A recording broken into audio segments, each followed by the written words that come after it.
Now, I should really pay attention to my equipment, and when something is running out of juice, I really need to charge it. Instead of leaving it on the shelf, picking it up and expecting it to have a charge.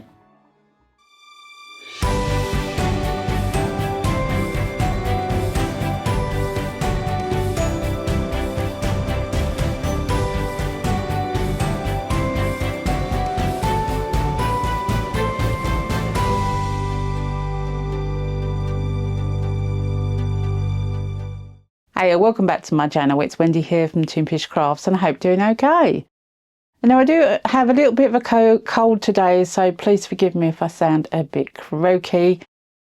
It's just one of those things, you just have to deal with it, don't you? Anyway, in this video, I am going to be trying one of Daniel Cooper's ideas, and that is to put glue into resin. Now, apparently, other people have tried it, like Michelle at Glitz and Glitter. I'll put her link in the description box below. And I believe also Ben's Works have tried it as well. And I'll try and put his link in the description box below, although I don't know the video because I haven't watched it. So this is a total experiment for me. I know Daniel Cooper did this technique.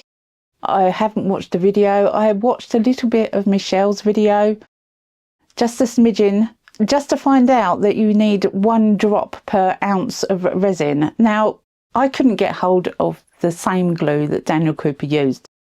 And I think Michelle used the same glue that Daniel used. However, I think I found an alternative that was available on Amazon. So who knows if this is going to work. It's meant to separate the colours. I don't know the outcome. I don't know what it's going to do.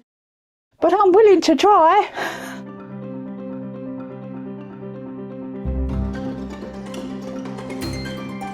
Before we get into the video, I'd like to share the new merch that is now on my website. They are rather gorgeous, dark purple ballpoint pens with a stylus on the end. I've got 2 colours, silver and rose gold. They write beautifully, they have a nice weight to them, and they are not that expensive. I'm not going to go into t-shirts or bags or hoodies or anything like that. Small and functional. So go check out toonpish.com.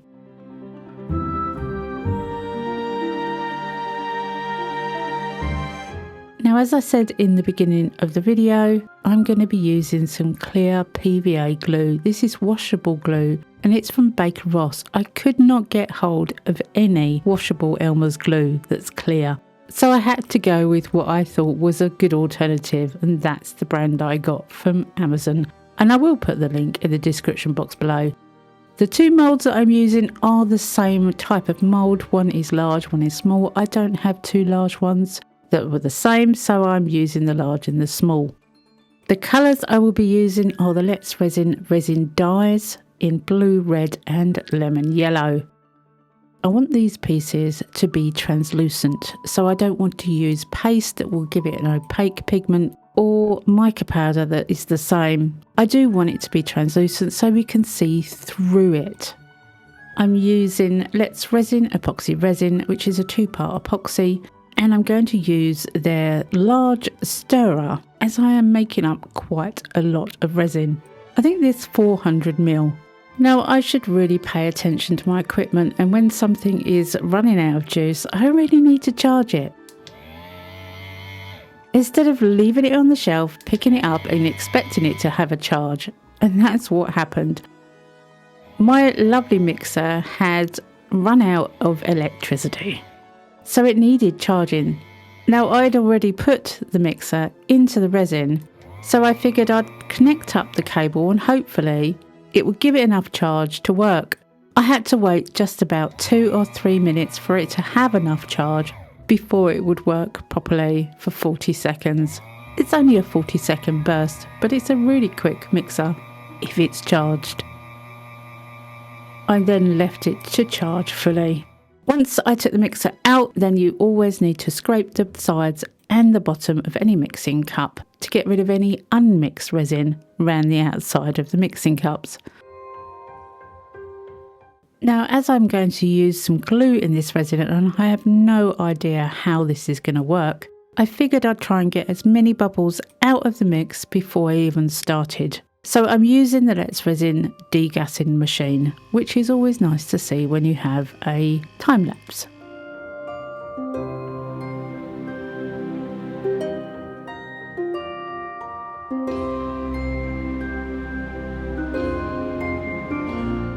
So I have 400 ml of resin, completely clear, degassed from the bubble removing machine. I squirted it with isopropyl alcohol on the top, removed it from the degassing machine, and it's ready to divide into 4 cups. Now I know I've only got 3 colours, but there is a reason I've got 4 cups. As each of these cups take about 100 ml, I know I'm going to have enough room in there for literally every drop of resin. Once it's divided, I can start adding the colour.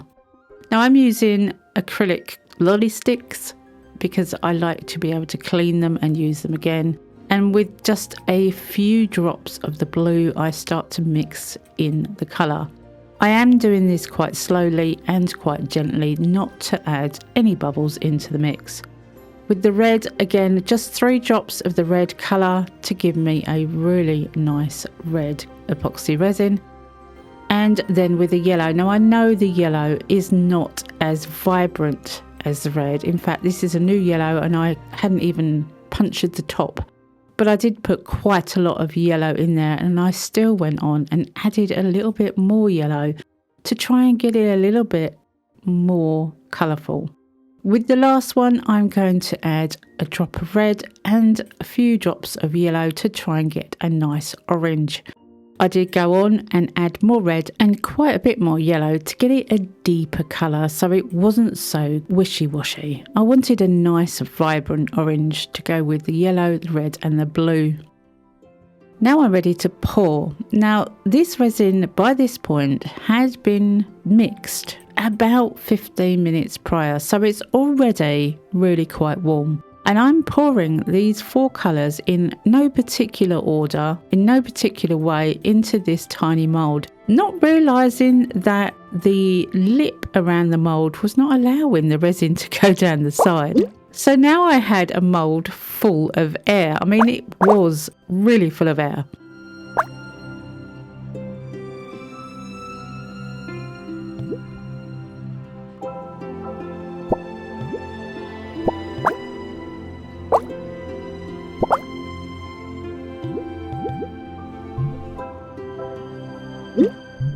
And I had to lift up the edge eventually to get the resin to run down the side. There really wasn't much room for the resin to go under the lip of the edge and get inside the mould. Now if I'd have known that, and the next time I use this mould, I will know to lift up the lip around the edge so that the resin could pour down into the mould easier. It did give me a bit of a mess because although it was pouring over the sides, it still hadn't got into the mould. Once I did lift up the edge, I could put more resin in there, get rid of the air that was trapped in there and burp the mould nicely so the resin could fall down into the mould itself and not all over my table, if you see what I mean. I really want to see the difference between pouring this resin without any glue in it and pouring the resin with glue in it. So this part is just the resin with the colour. Once I'd poured that mould, I then went on to drop in a few drops of the glue into the resin. It's the same resin, the same colours, but just with a couple of drops of glue. I started with the yellow and I was really surprised how quickly it went gloopy, really thick, really odd.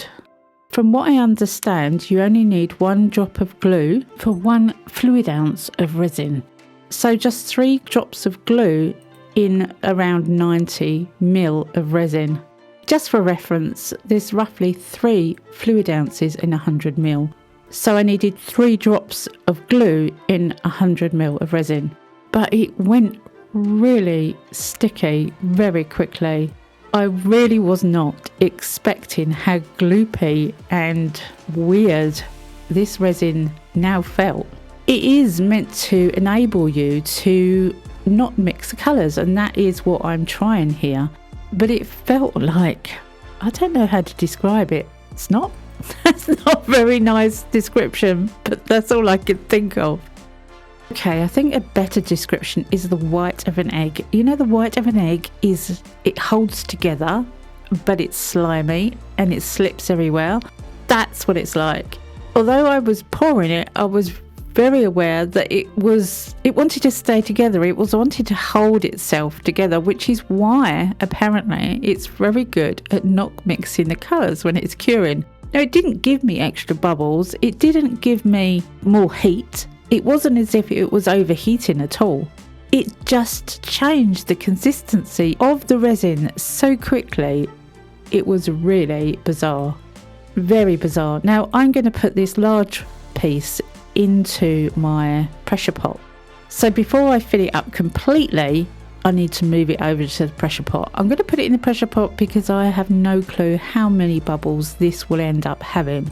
And I figured the best option for me personally at this time was to use my pressure pot that I very rarely use. So I don't think you're going to need to use a pressure pot with this, but as I have it, I want to use it.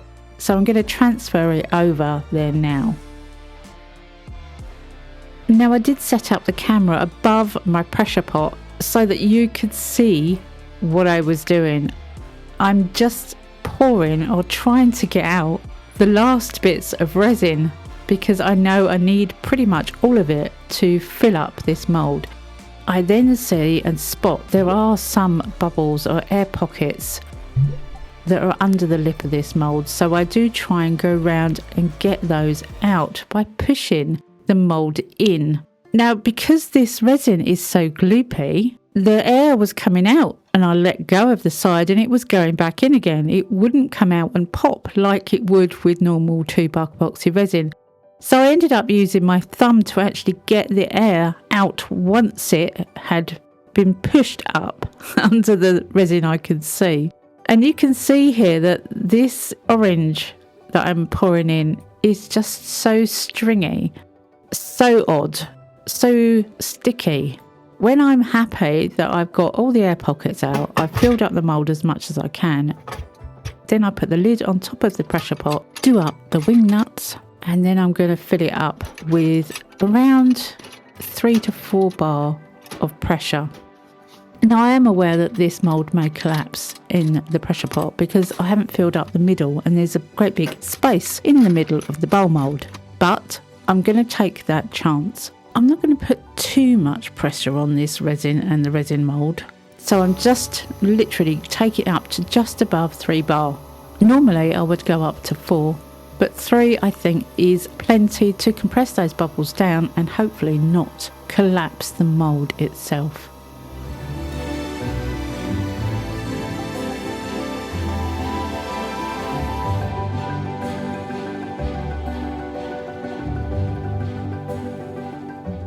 Once that was in the pressure pot, I then turned around to clear up. And I wanted to film some of this clearing up for you because the mess was real. The stickiness of absolutely everything was real. I use isopropyl alcohol and baby wipes to clean off the acrylic sticks and to clean out the silicone cups before the resin cures. It does make everything last a lot longer, especially the silicone cups. But everything just felt so much stickier than I'm used to. It took a lot more alcohol. It took quite a bit more time to clear up the mess. And it was really trying, let's put it that way. Everything just seemed to be sticky. I changed my gloves about 3 times while I was clearing up because the gloves were just sticky. That washable glue, I've never used it other than in this. I've never tried that glue before. But if this experiment shows anything, it shows that that glue works. It's sticky glue, and it did take quite a lot of clearing up. However, even though it took a bit longer with lots more alcohol, everything did come up clean. It did come up lovely. So all those silicone pieces and acrylic sticks that I used were absolutely fine. But it's always good for you to see how much cleaning was necessary. I always turn the little silicone cups inside out to make sure everything is clean inside anyway. But it was quite a challenge to get everything clean.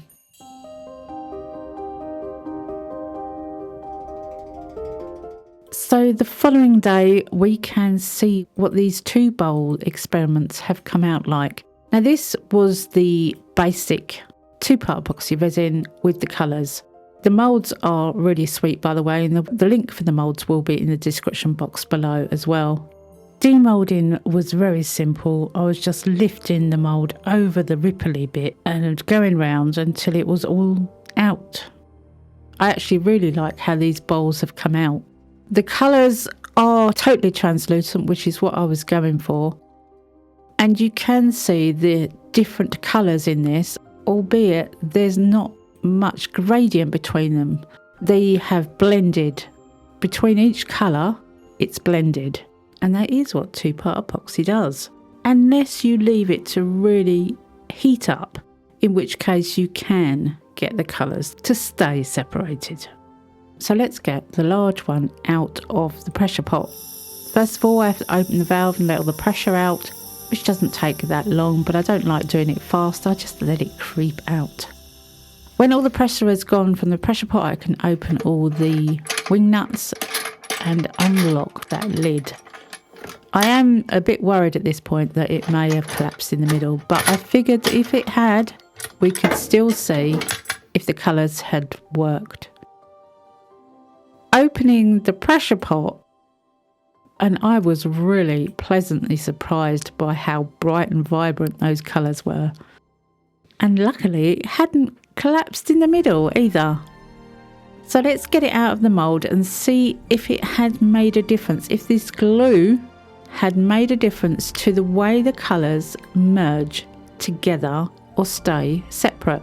That is the point of this glue. It keeps colours separated, so you don't have to wait for the resin to nearly cure before you pour it. Now I have got a black background here, and you can't see very well on this black background the vibrancy of these colours, but you can see separated lines where the colours have joined but not merged, not blended. There is definitely places, I'm trying to show you here, where the colours are distinctly separate but joined. And especially the yellow and the blue there, you can see the different line of the two colours rather than them completely merging how they did with the smaller one. Now I did film these pieces on a black background, thinking they would be bright and vibrant and you could see what I was talking about. This is how I would normally film my pieces. But of course they're translucent, so the black shows through the colour. I quickly realised, however, that you are not going to see what I can see when the picture is that dark and you can't see through the bottom of these pieces because they're sitting on a black surface. So I decided to change it out for a lighter colour.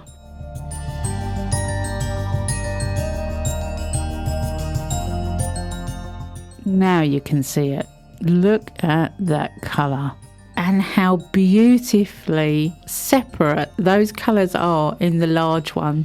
They are beautiful in the little one too, but they are definitely merged together, whereas the colours in the large one are definitely separate in a mottled design that I absolutely love.